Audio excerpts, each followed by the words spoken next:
નમસ્કાર, હું છું પ્રિયા અને તમે જોઈ રહ્યા છો જનતા કી જાણકારી ન્યૂઝ। નજર કરીએ આજના સમાચાર ઉપર।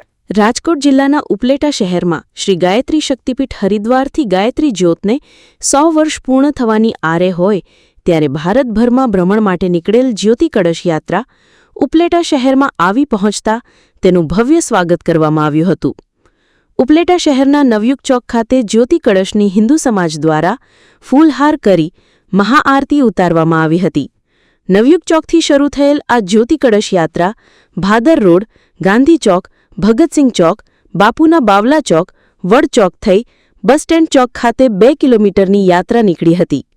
નવયુગ ચોક ખાતે સમસ્ત બ્રહ્મ સમાજ દ્વારા, ગાંધી ચોક ખાતે સોની સમાજ, લોહાણા સમાજ અને ગોસ્વામી સમાજ દ્વારા કળશ યાત્રાનું સ્વાગત કરવામાં આવ્યું હતું, જ્યારે બંબા ગેટ ખાતે નગરપાલિકા પ્રમુખ, ઉપપ્રમુખ તેમજ હોદ્દેદારો, સદસ્યો દ્વારા સ્વાગત કરવામાં આવ્યું હતું, તેમજ બાપુના બાવલા ચોક ખાતે રાજપૂત સમાજ દ્વારા તેમજ બસ સ્ટેન્ડ ચોક ખાતે વિવિધ હિન્દુ સંગઠનો દ્વારા ભવ્ય સ્વાગત કરવામાં આવ્યું હતું। આ તકે ભાજપના વરિષ્ઠ અગ્રણીઓ, સંગઠનના હોદ્દેદારો, વિવિધ મોરચાના હોદ્દેદારો તેમજ નગરપાલિકા પ્રમુખ તથા તમામ સદસ્યો તેમજ તમામ કાર્યકરો તેમજ શહેર કોંગ્રેસના પ્રમુખ લખમણભાઈ ભોપાળા પણ ખાસ જ્યોતિ કળશ યાત્રામાં છેલ્લે સુધી ઉપસ્થિત રહ્યા હતા। હિન્દુ સમાજના ભાઈઓ અને બહેનો તથા ઉપલેટાના નગરજનોએ શ્રી ગાયત્રી પરિવાર જ્યોતિ કળશ યાત્રાના દર્શન તથા આરતીનો લાભ લીધેલ હતો। વિપુલ ધામેચા, ઉપલેટા।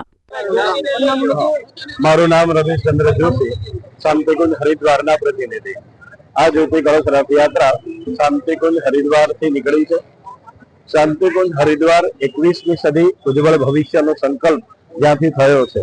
ગંગાની 7 ધારાઓ ઉપરનો આવેલો આ આશ્રમ, જ્યાં 100 વર્ષ પહેલા અવતરિત અખંડ દીપકની અંદર અવતરિત દિવ્ય જ્યોતિ, જે આજે પણ નિયમિત અને અનવરત રીતે પ્રજ્વલિત છે। મહર્ષિ અરવિંદે અતિ માનસ ચેતનાનું અવતરણ આ ધરતી ઉપર થઈ ચૂક્યું છે એવું ભવિષ્ય કથન કર્યું છે। એ જ્યોતિ કળશ રથયાત્રા બની અને 9 એપ્રિલ 2024 થી શામળિયા ધામ શામળાજી ગુજરાતથી નીકળી